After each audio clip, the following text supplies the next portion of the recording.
Nous allons faire un point sur les 4 étudiants de l'Idaho. Que s'est-il passé heure après heure pour ces 4 étudiants? C'est parti!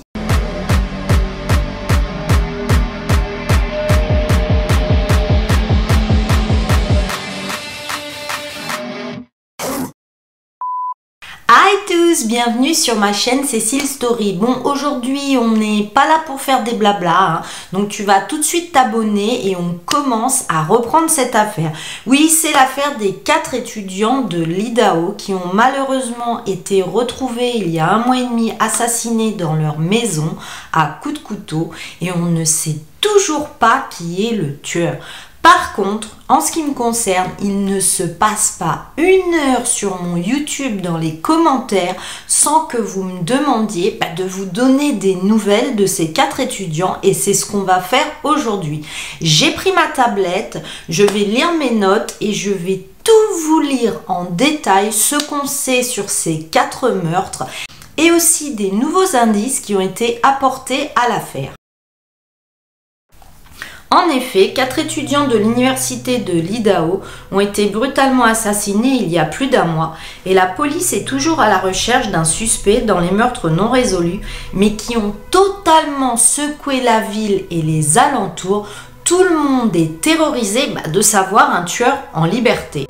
Les victimes sont Ethan Chapin, 20 ans, de Conway, Washington, Madison Mogen, 21 ans, de Coeur d'Alene, Idaho, Xana Kernodle, 20 ans, d'Avondale en Arizona et Kaylee Gonzalez, 21 ans, de Radrum, Idaho.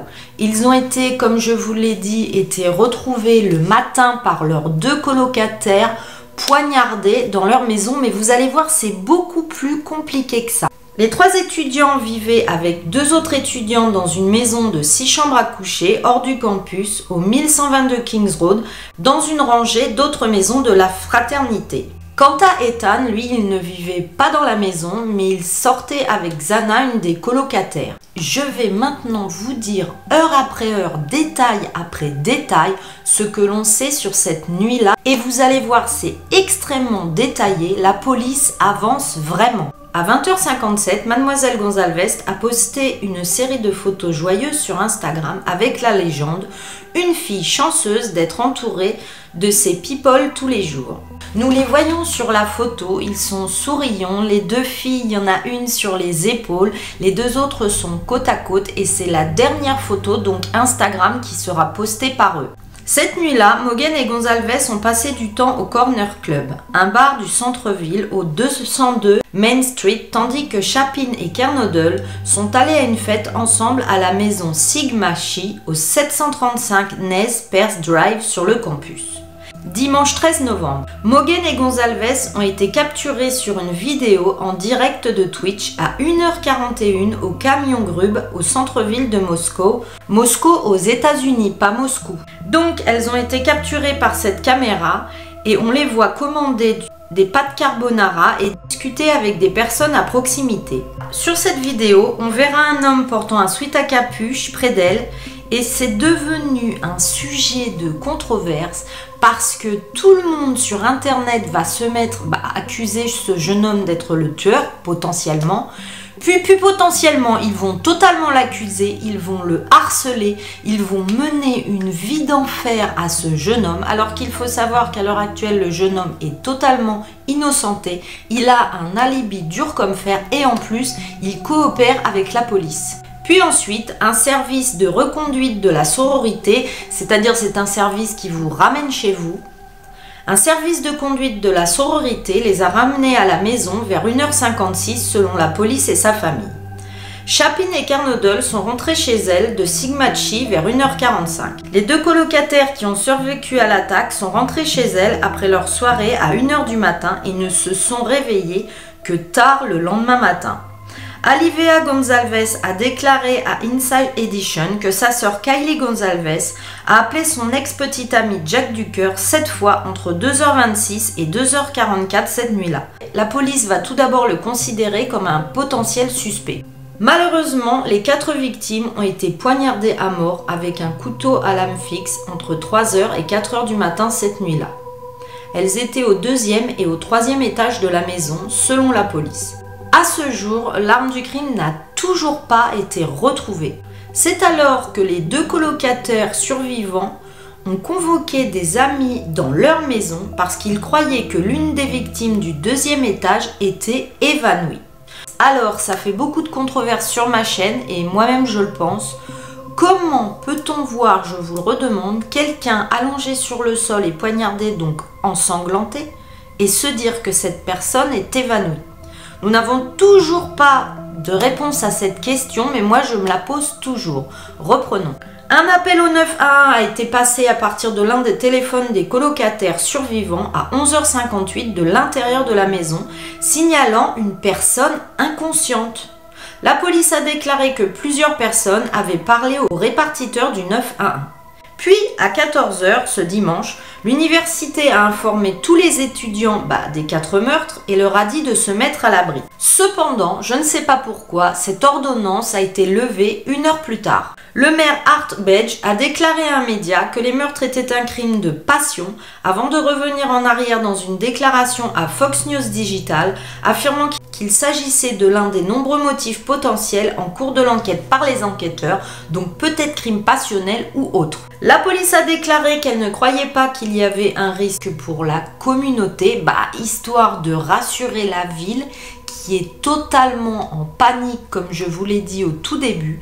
Plein d'étudiants ont fait leurs valises et sont retournés dans leur famille, et même des gens qui habitent, qui résident dans cette ville et travaillent, qui ne sont pas étudiants, mais ont pris des congés pour partir dans leur famille. Ils sont terrorisés parce que oui, à cette heure et même là pendant que je filme la vidéo, un tueur ou des tueurs rôdent et on ne sait pas qui c'est.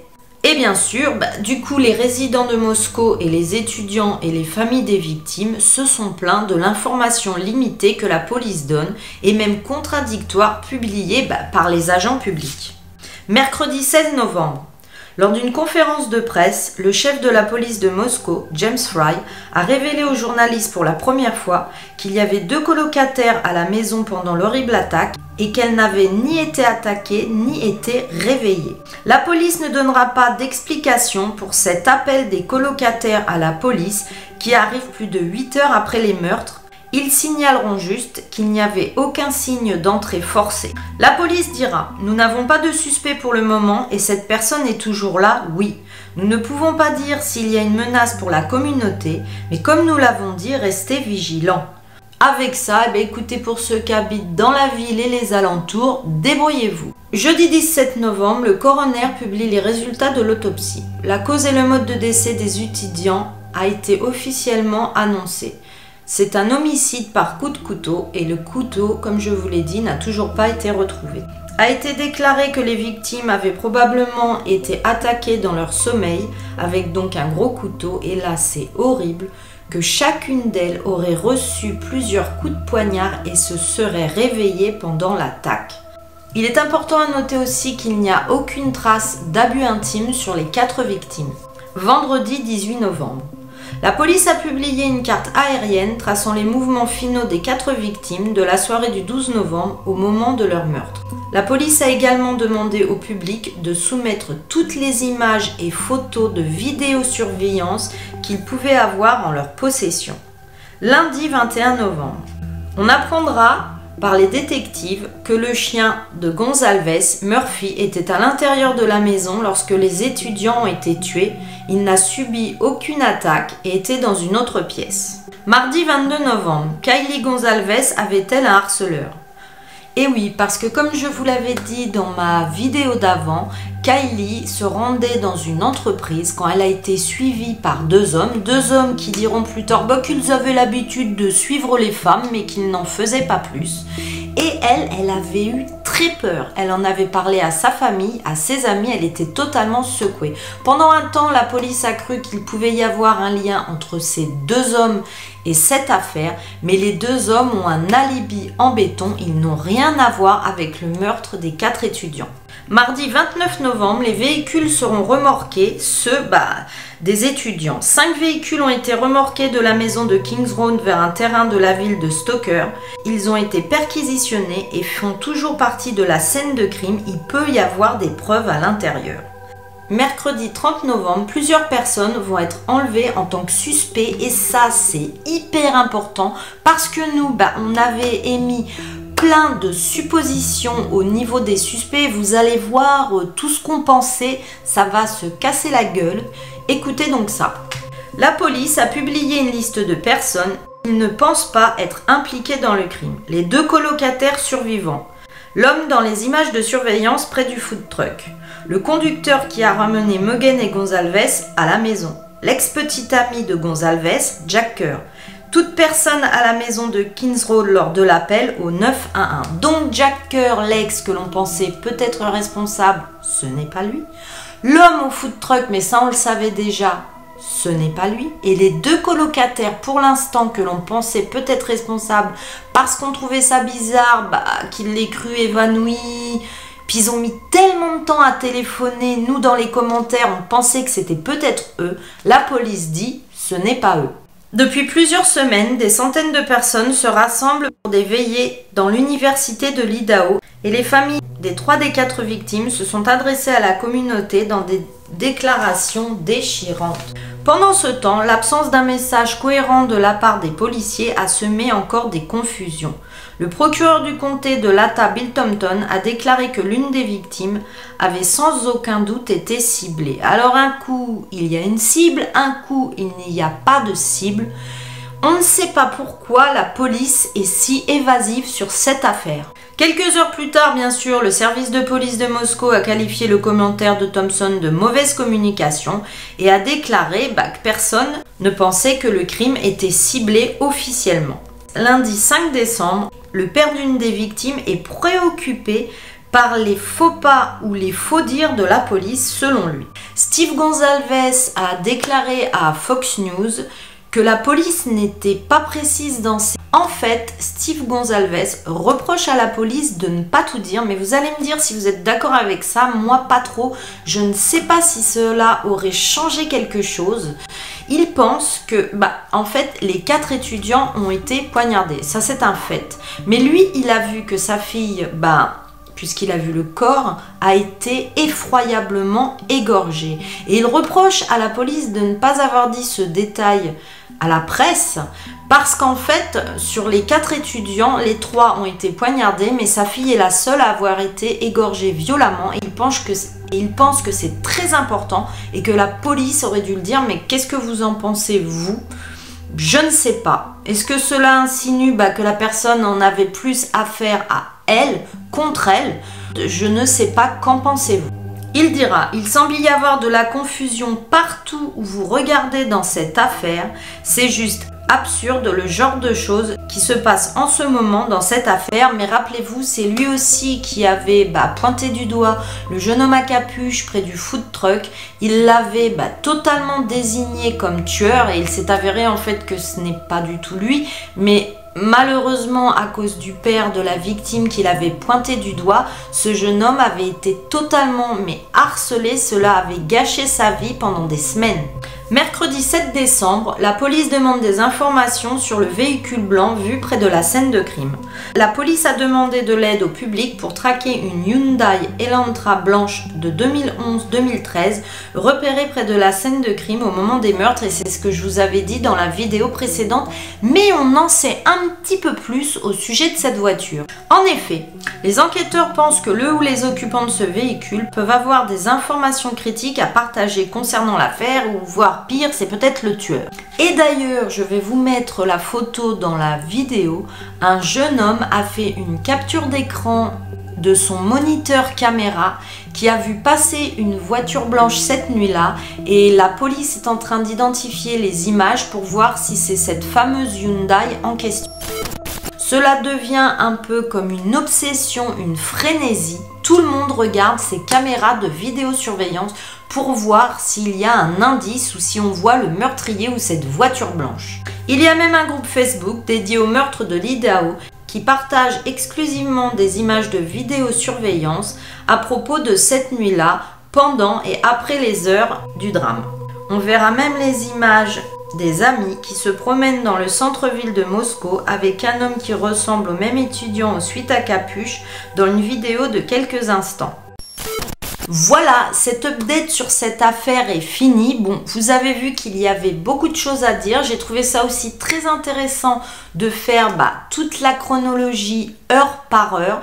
Moi, mon sentiment, et vous me direz le vôtre, c'est qu'on n'a pas beaucoup avancé dans cette affaire. Alors, comme on disait dans les commentaires, est-ce que les policiers en gardent sous le coude? Parce qu'ils savent qui c'est et ils veulent des preuves pour pouvoir l'incriminer totalement, ou alors est-ce qu'ils sont totalement perdus? En tous les cas, je vous avoue que moi je suis très troublée parce que je pensais vraiment que les deux colocataires étaient impliqués ou alors l'ex-petit ami Jack Kerr, et la police affirme que non. Dites-moi déjà si vous aviez vu mes précédentes vidéos, si vous étiez au courant de cette affaire, et si tu es au courant de cette affaire, mais dis-moi ce que tu en penses. Après les nouveaux détails que je viens de te donner et surtout après ce que dit la police au niveau de l'ex-petit ami Jack Kerr et des deux colocataires, mais alors du coup les bras nous en tombent. Mais qui peut être le meurtrier ou les meurtriers et pourquoi? Est-ce que en fait c'était peut-être tout simplement une personne inconnue des 4 étudiants, un psychopathe, et qui les a ciblés au hasard et qui s'est attaqué à eux? Parce que moi je finis par penser que c'est quelqu'un totalement étranger à eux, puisque tous les proches sont écartés un à un. Dis-moi ce que tu en penses. Je ne savais pas quoi vous dire comme emoji à me laisser pour cette vidéo, pour mon référencement et l'algorithme. Alors laisse-moi un smiley en emoji. Si tu ne l'as pas encore fait et que tu regardes mes vidéos sans t'abonner, mais pourquoi? Parce que pour me remercier pour le travail que je te fournis, mais la meilleure chose à faire, c'est de t'abonner, parce que nous youtubeurs, quand on regarde les statistiques, on s'aperçoit que plus de la moitié des personnes qui regardent régulièrement nos vidéos ne sont pas abonnées. Alors abonne-toi, c'est ce qui m'aide vraiment. D'ailleurs, je voulais vous remercier pour votre soutien, pour vos pouces en l'air, pour vos abonnements, pour vos commentaires. Vous êtes vraiment des amours, mes zigotos. Merci, merci, merci, merci, merci. D'ici la prochaine fois, mais qu'est-ce que je peux vous dire? Eh bien, quand vous êtes dans la rue, tout simplement, et que vous changez de trottoir, pensez à regarder derrière vous. Prenez bien soin de vous. Bye bye!